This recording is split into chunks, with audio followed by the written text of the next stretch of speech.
The CBS Radio Mystery Theater presents...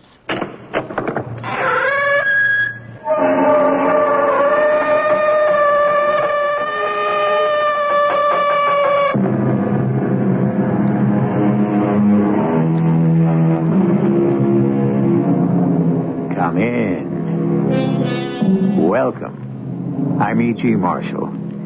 The perfect crime has been the dream of the criminal long before Cain slew Abel. More often than not, however, the dream turns to nightmare. Fate steps in, spins the wheel or throws the dice, and the hunter becomes the hunted. Man, imperfect that he is, falls over his own feet, tripped up by some seemingly inconsequential detail, and the plot is uncovered. Such a tale of mystery we are about to unfold in Murder One. I was thinking I'd like a raise, Mrs. Telford. Something like $1,000 a month. 1,000? You're only getting 500 now. Isn't that a little steep? Well, considering my duties here, cook, housekeeper, and actually knowing what I do about so many things, I'd say I'm really worth $2,000 a month.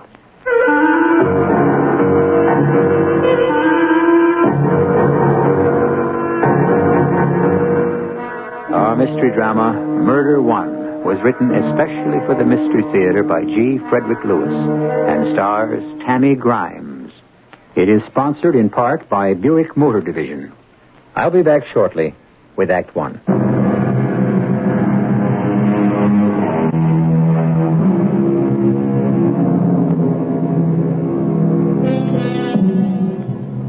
The wisest one once said, "For what shall it profit a man if he gain the whole world and suffer the loss of his soul? What indeed shall it profit such a wealthy man should he suffer the loss of his life?" Such a man was Walter Telford, oil baron, airplane builder, motion picture tycoon, art collector, yet a recluse. Only a handful of men surrounded him, kept the world away, and formed the nucleus of that giant multinational company, Magna. 3 men and 1 doctor, Telford's personal physician. Only 1 woman was ever close to him, his young wife, Madge. This is her story. When I woke up this morning, for the first time in 12 years, I felt lighthearted. Free. Because I was free. Walter was no more. The years of having to put up with this strange, unloving man were over. He had attracted me at first, but it soon wore off. His position, his power, his money. Now he is gone. His ashes lie at the crematorium. Soon I would have to pick them up and have them placed in his private jet, the Murder One, flown over his oil fields and scattered, just as Walter had instructed. Come in. What is it, Harriet? This big photograph of Mr. Telford flying his first airplane. I wondered if you'd like it in here. Oh, that terrible picture. It looks like a giraffe. I suppose so. I thought you'd like to be reminded of the good old days. Harriet, there were never any good old days. They may have been old, but they weren't that good. Not until Mr. Telford came round to the stage door entrance. No, I enjoyed my acting career, I suppose. But I don't have to tell you, Harriet. You were my dresser and maid for how long was it? 5 years? 7. Until you married him. Yes, I gave up a lot. But you took to life among the wealthy like a duck to water. You just went right along from dresser to household cook. You didn't give up a thing, dear, and you know it. You weren't such a hot actress. The best part you ever played was wife to Walter Telford. In fact, as an actress, you were terrible, and the critics said so. How dare you speak to me like that? I've a good mind to fire you. I don't think you will, dear. I know too much. Like what? Oh, perhaps that long trip to Africa wasn't good for Mr. Telford. He enjoyed every minute. His last happiness on earth, as it turned out. But then he took sick, and we had a terrible time getting out. Try asking a Stone Age bushman which way is the nearest airport. So you nursed him all by yourself. I did what I could. We had some drugs along, just painkillers. But that jungle fever got to him, and he didn't have the resistance.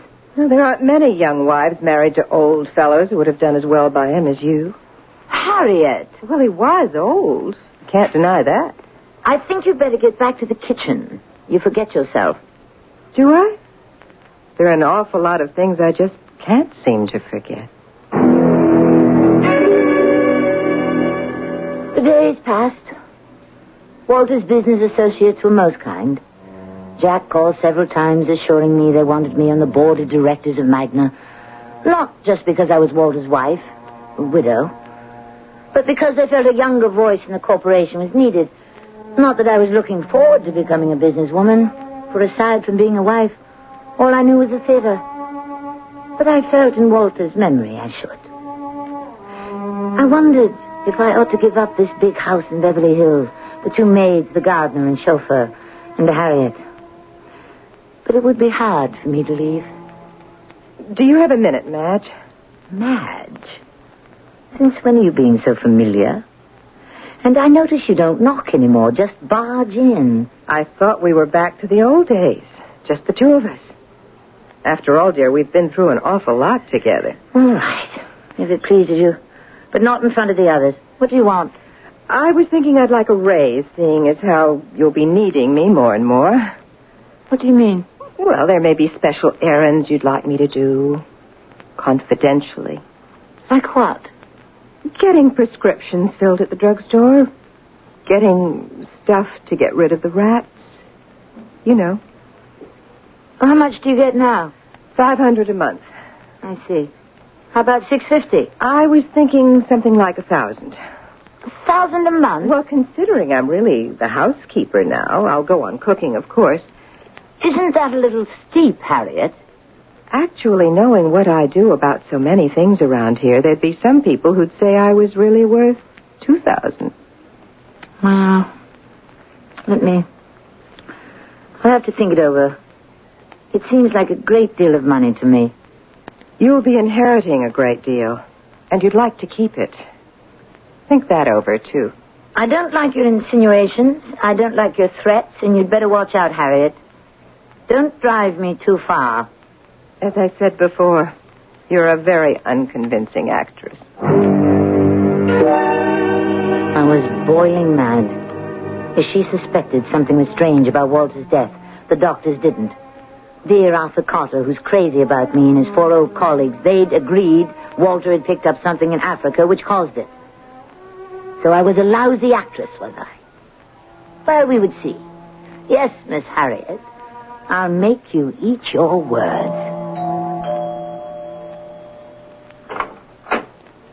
Yes? Is this the Telford residence? Yes, it is. What can I do for you? I'm Sister Teresa of the African Hospital. May I come in? Of course. Certainly, sister. You must be Harriet. They've told me so much of you. Yes, I am. What a beautiful room. Fantastique. Is that Mrs. Telford, that portrait over the fireplace? Yes, it is.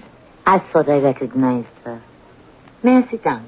Would you like me to call her and announce you? In a moment. Let me catch my breathing first. It is good luck that I'm here. When I saw Mr. and Mrs. Telford last, I had no idea it should be so soon. It is, in fact, extraordinary I should come at all. You come from Africa. Mr. Telford, when he was taken ill, he was brought to our little hospital in Ganama. Poor man, he was very sick. But his good wife, she got an airplane and took him to America. I hope he had recovered from his malady. Sister Therese, what made you come here? I show you. A letter he wrote. He left with the sisters in our little hospital. I read it to you. Dear Sister Therese, I can never repay you and all the sisters at the hospital for your goodness and kindness. As I told you, whenever you need something to make a hospital bigger and better, with more equipment, please let me know, and I shall be very happy to take care of your needs. Very sincerely, Walter Telford. Please, look. A beautiful letter. Oh, yes. I recognize the handwriting. Of course. So, how did I get here? There was a world meeting of our order in Vancouver, and I went, and from Vancouver to California is not so far. So, please, I would like to see him now, Mr. Telford. Please tell him Sister Teresa from Ganama is here. I wish I could do that, Sister, but I'm afraid Mr. Telford passed away a week ago. Oh, mon Dieu. I'm too late. I'm afraid so. All this distance for nothing. If you could have seen what a brave fight he put up against the fever. So many of the native Africans catch it every year. It's terrible. But it is not always fatal. Not always? 90%, yes, it is fatal. But the younger 10%, they have a chance to come out of it and live. Mr. Telford was not exactly a young man. What is this disease, fever? A parasite. In Africa, these parasites kill people every day. Well, perhaps before I go, I should see Mrs. Telford. I liked her very much. She was devoted to Mr. Telford. Devoted. By all means, Sister. I'm sure Mrs. Telford would be happy to see you. Although, on second thought, perhaps not. This must be sad days for her. And for me to come at this time and ask for money, not the right time. No. Just as you wish. But I shall certainly tell her you were here. Thank you very much. I shall write to her. Did you come by car, Sister, or should I call you a taxi? Oh, my no. I walk from the railroad. That one gets used to very soon in Africa, walking. It is 4 kilometers from the train station at Ganama to our hospital. Au revoir, Miss Harriet. Goodbye. I shall remember you in my prayers. Merci.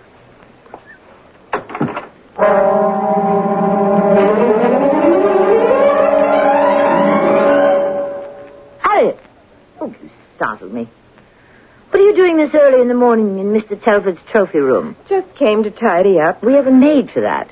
2, in fact. Oh, I meant to tell you about that. I thought their work was getting very sloppy, so I've let them go. Without asking me? Well, since I am the housekeeper now, it's my responsibility. I thought you'd be leaving those decisions to me. Now, I have 2 young nieces who are very hard workers. I thought I might ask them. Harriet, I don't like that. Not being consulted. And I'll tell you what else I don't like. There are too many spices in the food. I don't like it that way, and I never have, and you know it. Mr. Telford always did. Well, I'm not. When are you getting these girls? Whenever I can. I have to write to them. They live in Cleveland. I hope you realize this is a large house to run with only a housekeeper, a chauffeur, and a gardener. Matter of fact, dear, they quit. The gardener and the chauffeur. What? Just like that? Just like that. We had a little talk yesterday. I told them what would be expected now that I'm in charge, and this morning they just up and left. Oh, that's unbelievable. Yes, it is strange, isn't it? So, for a little while, it'll be just you and me, dear. The 2 of us. In this house. Together. Alone.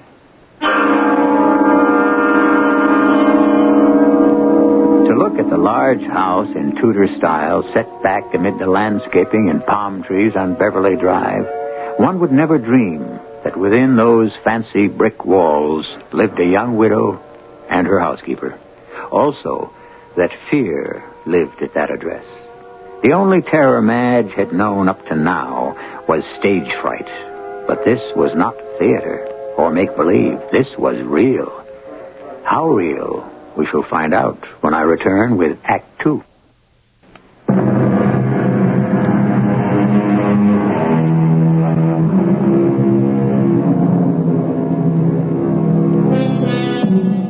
Suspicion is no friend to virtue. Suspicion is an enemy to happiness. So goes the old saying. And so it was in the Telford mansion between the 2 women living there. Had billionaire Walter Telford died fairly, foully, of known or unknown causes? Of those who survived him, which was the cat? Which was the mouse?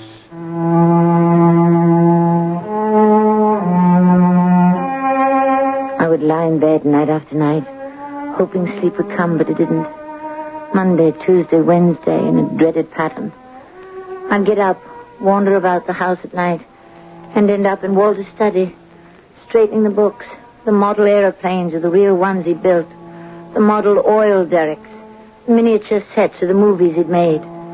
Symbols of all his enterprises. This night, I was particularly keyed up. I had to talk to someone. Arthur was the only one I could think of. Dr. Cutter here. Arthur? Madge? Yes. Do you know what time it is? I couldn't help it. Something's going on here. Well, what is it? It's Harriet. Huh? She's at me in this most peculiar fashion. It's hard to explain. As though I personally had a hand in Walter's death. I see. But what does she say? Well, for one thing, she wants more money. Much more. So don't give it to her. There are other cooks, you know. It's not that simple. What can I do? Arthur, you're the only man I can turn to. Yes, well, leave it to me, Madge. You mean... I said leave it to me. Now hang up and come to see me tomorrow at 4 in the office. Hello, John. Last night I had a call from Mrs. Telford. It seems their cook, Harriet, has been making demands implying she knows something, and I just wanted to be sure where the boys stood. There was absolutely nothing strange about how Walter died, a clear, definable case. She is imagining that her cook is an enemy. Absolutely not. So far as there being any possibility of foul play, forget it. Walter Telford died of natural diseased causes. I'll stake my reputation on it.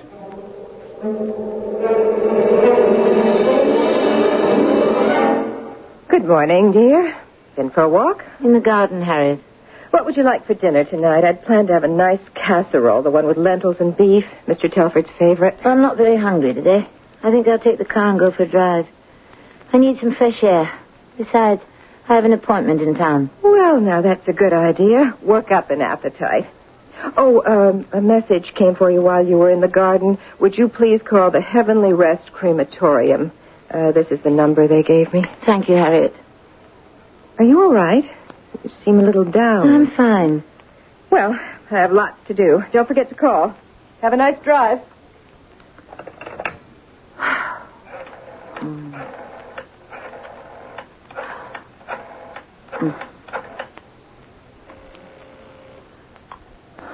Heavenly Rest Crematorium. This is Mrs. Telford. Somebody called me earlier. Oh, yes, it was I, Mr. Fisher. Yes? About your husband, Mrs. Telford. Oh, yes. I was planning to pick up the ashes just as soon as I got around to it. It's, well, you know. I have a funny feeling about it, and... I'm afraid that's the difficulty, Mrs. Telford. But it's no problem if you aren't in any hurry. What do you mean?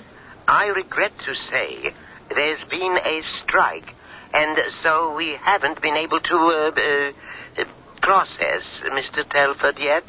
But everything will be in order in a few days. However, I thought I should let you know. Yes.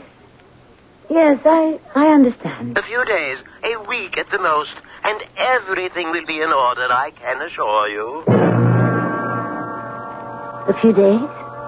A week at the most? Walter was still not... What if someone should want an autopsy? What would I say? Jack or Fred or the other Magnum board member? Of course, Arthur would stop them. He signed the death certificate, his word. Besides, who could do that without my permission? Unless there was some suspicion of... It was narrowing down to Harriet and me.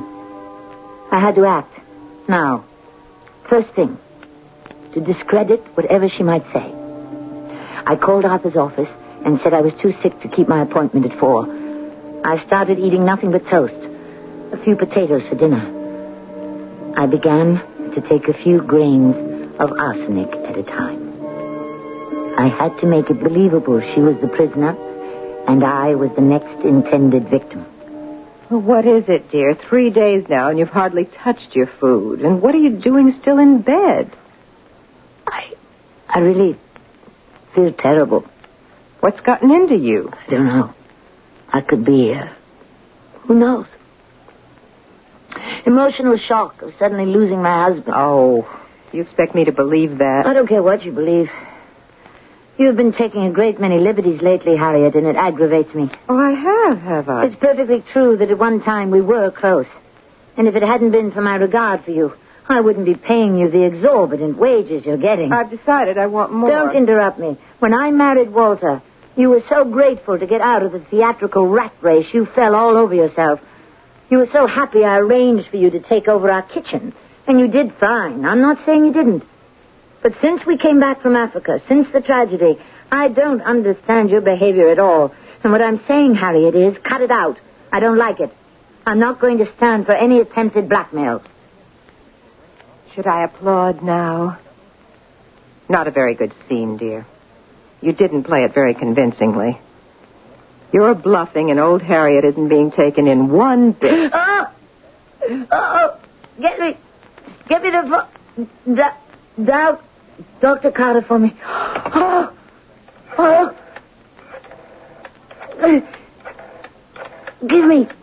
Hand it to me. Hello? This is... Hello? Hello? Harriet, tell him I'm in great pain. Hello? Have him come over here. Hello? Hello, Doctor. Yes? It's Mrs. Telford. She says she's not feeling well. I'm in terrible pain. She says she's in bad pain. Well, where is she in pain, Harriet? He wants to know where. Where? Do I have to talk to him myself? Tell her I'm on my way to the hospital, and take it easy. I'll stop by. All right, Doctor, I'll tell her. Thank you. He says he'll stop by on his way to the hospital and to take it easy. Of course, if I were the doctor, that is not what I would say. Oh, no? What would that be? I'd say, Madge, dear, what an act. Yeah, but what is it, Arthur? I can't begin to describe it. I felt like death. There's nothing wrong with you, Madge. Nothing at all. Probably picked up some intestinal bug. Oh, by the way, I am sorry I was so short with you when you called the other night. It's just that Cecile has always been jealous of you. I'm sorry. I couldn't help it. I was frightened. Why do I have this awful wrenching inside me now? I'm sorry. No, it's not your fault. But Cecile has made me promise to shut off the telephone after midnight, so the service will pick up, and that's that. Hmm? Is that you outside the door, Harriet? She's spying on me every minute. Harriet, will you please come in? You called? If you are listening outside the door, don't. But in case you happen to miss what Dr. Carter was saying, it was that he cannot be reached anymore on the telephone at night. I'm sure I don't know what you're talking about, Mrs. Telford. Do you see, Arthur? That's what I have to put up with. She's always there when I least expect her. I feel her waiting, watching, everywhere. It's nerves, Madge. And you're entitled to them.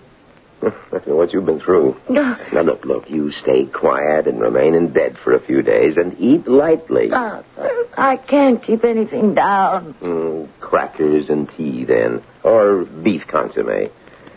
I did talk to Harriet a few days ago, as I said I would. I asked her what she was doing. She said she hasn't behaved any differently toward you from way back when she took care of you backstage. I don't want to talk about her. Arthur, do you know how sweet you were? Did I ever tell you? You were so wonderful to me in those last hours. Well, it isn't easy for a wife to watch her husband slipping away. You made it bearable, Arthur. Taking care of all those ghastly details so efficiently. Oh, it wasn't much. A certificate to sign and then have, well, the body removed. I shall never forget, ever, how you helped. Isn't it strange, when you think about it, that Walter and I should have the same pain? Right across here. You have an enormous imagination, my dear. I don't think so. Come here. Come closer. You see that bouillon in that cup? Yeah. I had a little. About half of it. Arthur, it tastes funny. Funny? Take it with you, will you? Would you have it analyzed? Whatever for? Oh, I'm sorry. I didn't realize you were still here, Doctor. Here, Mrs. Telford, let me plump up that pillow. Oh, Oh, my goodness. How nice, Bullion. How careless of me. Well, I'll get a dustpan and clear up that mess right away, and then go make you some more. And how is our patient today? Oh, good morning, Harriet. It's after 12. You slept very well, didn't you? After 12? I can't believe it. A call came for you while you were asleep. I didn't want to disturb you, so they left a message. Who was that? Mr. Fisher from the crematorium. It seems they're still on strike, and he wondered if you wished to make any other disposition of Mr. Telford. Oh, I don't know. I always wondered why you wanted him cremated so quickly. It was his wish. Pity. Doesn't look as though he's going to get his wish. Did I ever tell you I had a very interesting visit last week from a Sister Therese of the African Hospital, I think she said. Sister Teresa here? In Beverly Hills? She was very concerned about Mr. Telford. She took care of him out there. They said he'd contracted a kind of jungle disease. We know that, Harriet. It occurred to me now that Mr. Telford's body is still, how should I say, intact. Perhaps you'd be doing science a great favor to let it be examined. Think how much they could learn from what he had. Since when are you so interested in medical science? Well, I have a brother in San Francisco who's a medical research doctor. He'd be fascinated to find out something about jungle diseases. I was thinking I might drive up and bring him down. I absolutely forbid it. Well, now, aren't you being selfish?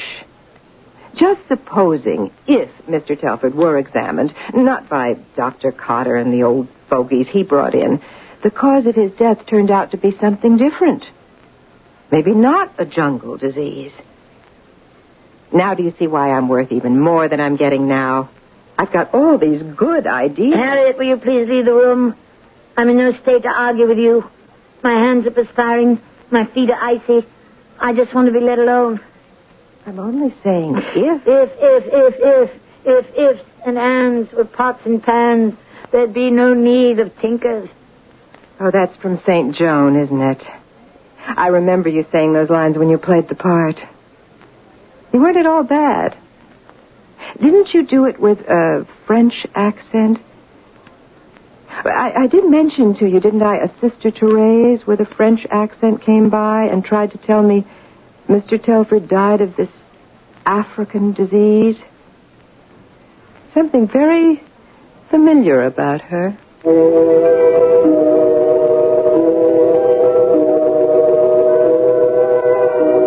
In police language, murder one is the intent to cause the death of another person.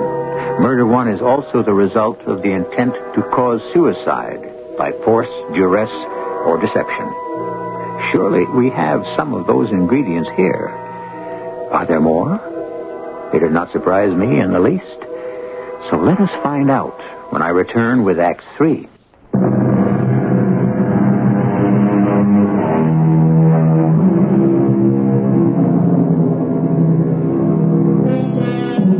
Once upon a time, there was a billionaire whose empire ranged from oil fields to art museums. He was Walter Telford. He was a difficult man to work for, demanding complete loyalty. His sense of humor was grisly, to say the least, like calling his private plane the Murder One. Unfortunately, fate sometimes plays its own little jokes, and Murder One is one of them. It is surprising how much arsenic the human body can tolerate. Not that I feel tip-top, but I have been gradually taking more and more, so that when I get Arthur to examine me, and he will discover it. And how can Arthur help but conclude that someone is trying to poison me? Who else could it be but Harriet? That is the game of suspicion and death. And tonight I play my final hand. Help! Help! Help me! Where is she? Why doesn't she come? Harriet! Please! Help! What is it? What is the matter? Is it after midnight? I'm dying. Get Dr. Carter, get him. Oh, all right, I'll call him. Where is the telephone? There's no use. You heard him yourself.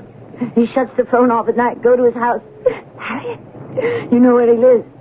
Take your car and go right away.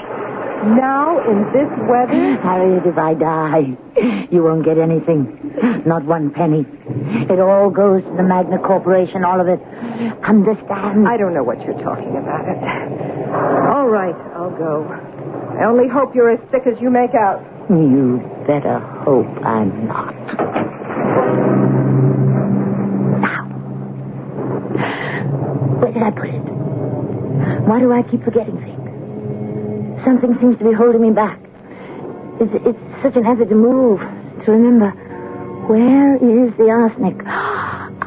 Here, under my pillow. How stupid of me. Wait. Shh. Has she left the house yet? Down the hall. Why do I feel so giddy? Maybe I've been dosing myself for too much. Seems to me I used much less before, but I had to have enough in my stomach so that... Oh, good. She's left the door open. No, that's not where to hide it. In the bureau. I can't see. Why don't the lights work? The switch, where is it? Here. Hide it under the clothes, way in the back. Can't get it shut. That's all right. Now, get back to bed. Oh, I really don't feel well at all. So dizzy. Then when Arthur comes, I'll tell him I suspect I'm being poisoned.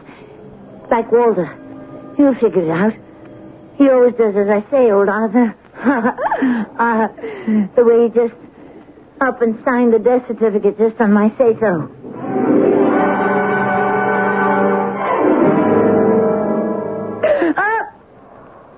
What is it? Oh, I must have been asleep. What time is it? Bedside clock. 2 o'clock. Where is she? Harriet! She's not here. How could it take 2 hours? Arthur would have come back with her right away. Maybe she was in an accident. That could be an accident. Oh, I feel so woozy. The phone, where is it? I can hardly see. Yes. Hello. Mrs. Telford? This is Mrs. Telford. Yes. Mrs. Telford, this is Mr. Fisher? Yes, what? Well, I'm sorry to call you so late, but I just got back from San Francisco at a medical research meeting. And I went round locking up, and I couldn't find Mr. Telford's body. Oh. You didn't have it removed by any chance, did you? It's nowhere on the premises. Mr. Telford's body has disappeared.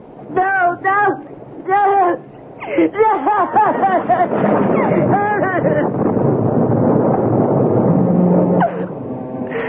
Something is closing on me. Get a hold of myself. Think clearly. Harriet is not here. Therefore, Harriet is in an accident. What do I have to do now? What do I have to do? Yes. Take my car and drive to Arthur's. Get dressed. It's raining so bad. No. That would be wrong. Put my robe on. Over my pajamas. No slippers. Bare feet.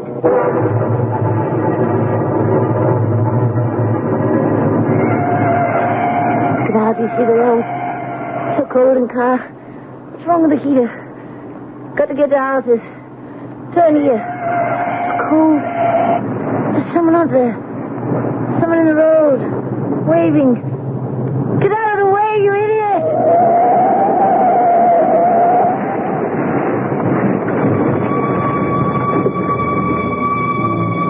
I'm alive. God. Everywhere. What's that over there? Something moving. Help me, please. Over here. Help me. Harriet, is that you? Who are you? I can't see. Someone bending over me. Ah! Oh! Walter! Is it you?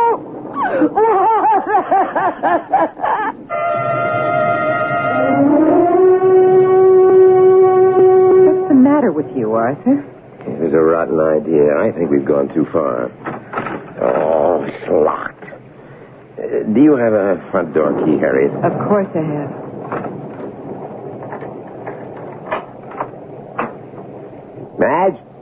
Madge, it's me, Arthur. I'll go upstairs. You check all the rooms down here. We've got to find her. She's not in her bedroom. Not downstairs either. Did you look in your room? My room? Why would she be in there? Will you do as I say? Go look. All right. Stupid. Oh, because I thought Madge had made a fool of me, getting me to sign that death certificate without a... I had a feeling something was wrong with my diagnosis of Walter's death. But I never thought it could be poison. Well, she's not there. But my room is a shambles. Clothes all over the place, drawers pulled out like a cyclone hit it. And look, I want you to see what I found. Right. This powder. It's not mine. I swear it. Good Lord. What'll we do? Where is she? I'm responsible. I am responsible. Check the garage, will you, Harriet? See if her car is there. It isn't. I remember now seeing the garage was empty as we drove up. What are you doing? Calling the cops. Hello, police. This is Dr. Cotter. One of my patients may be driving around the Hollywood Hills. Yes, she's in no condition to drive. I want you to search Beverly Glen, Coldwater, that whole area. It's Mrs. Walter Telford. Yes, that Mrs. Walter Telford. I'd say she left here about an hour ago, and I'm afraid she isn't competent to drive. No, I don't know. Wait a minute, hold on. Why would she have gone out tonight? Oh, of course. She was going to my place. She was here waiting, and I called her pretending to be Fisher. I didn't show up here. Sergeant, send your men first along Mulholland Drive. Yep. Call me. I'll wait here. The number's 555-8601. As soon as you find out anything. Thank you. It's gone too far, Harriet. Too far.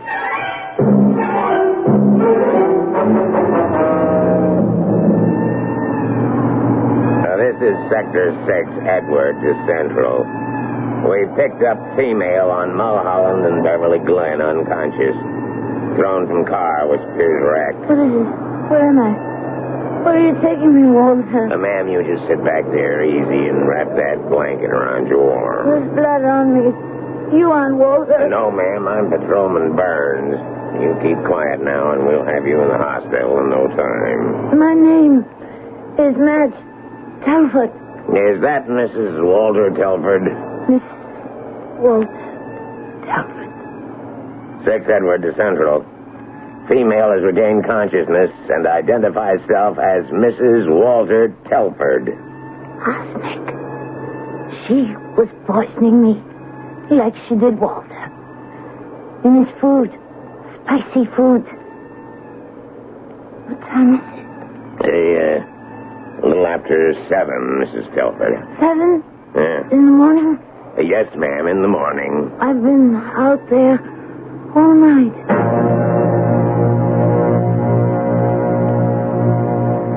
How is she? Not responding. I had no idea all this. Can she get better? Too soon to say. Can't make out where I am. Right in front of me. White sheets. Funny high bed. With white bar. People standing over me. I'm so cold. Chains. Heavy chains across my chest. Sleeping now. So tired. Go to sleep now. I don't know if she can pull out of this. She's lost a great deal of blood. But you know what she did. She killed... I'm still a doctor. A lifetime of money as a member of Magna doesn't... It can't stop my being a doctor. She brought it all on herself. I was out of my head to have listened to you. I only wanted to frighten her because she'd made such a fool of me. You were more convincing as Mr. Fisher than she was as Sister What's-Her-Name. I can tell you that. Miss Funny. Miss Harriet. She won't have anything now. And there's Arthur. He won't either. They'll find out. I can see them performing the autopsy, finding all that arsenic in me. No one will believe I could have done it to myself. Do you mean to tell me, Dr. Cotter, you didn't know arsenic poisoning? Murder one, that's the charge. All I'm sorry about is I won't be around to have the last.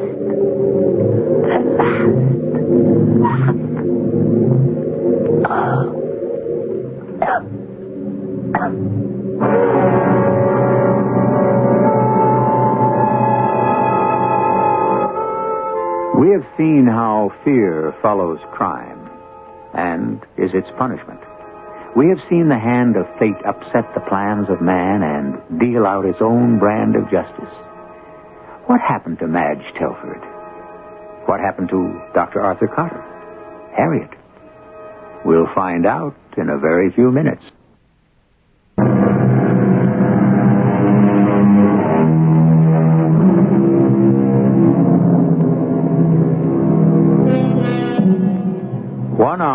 After having been admitted to the hospital, Madge Telford died, like her husband, from a combination of death-dealing blows, from arsenic poisoning to a crushed body, even a destroyed mind.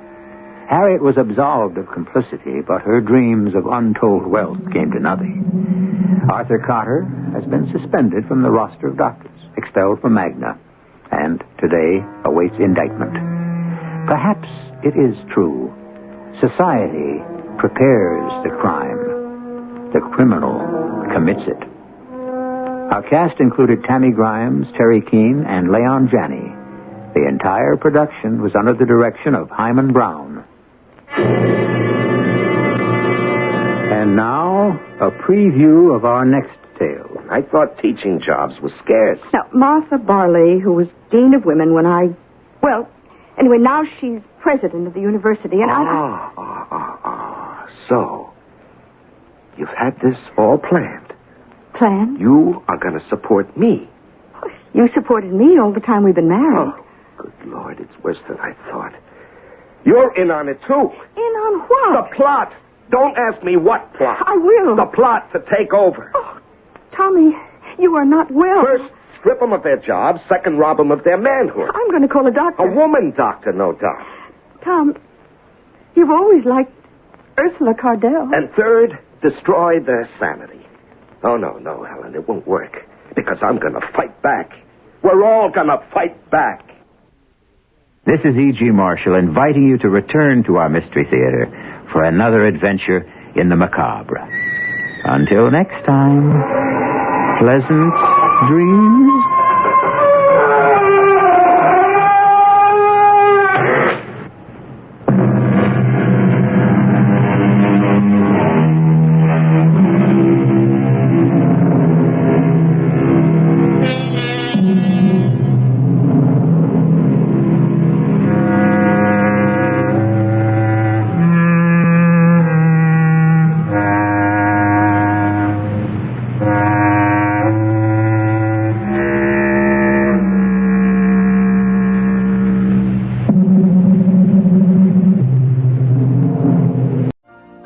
You've been listening to the OTR Gold Network. Find more classic radio at otrgold.com.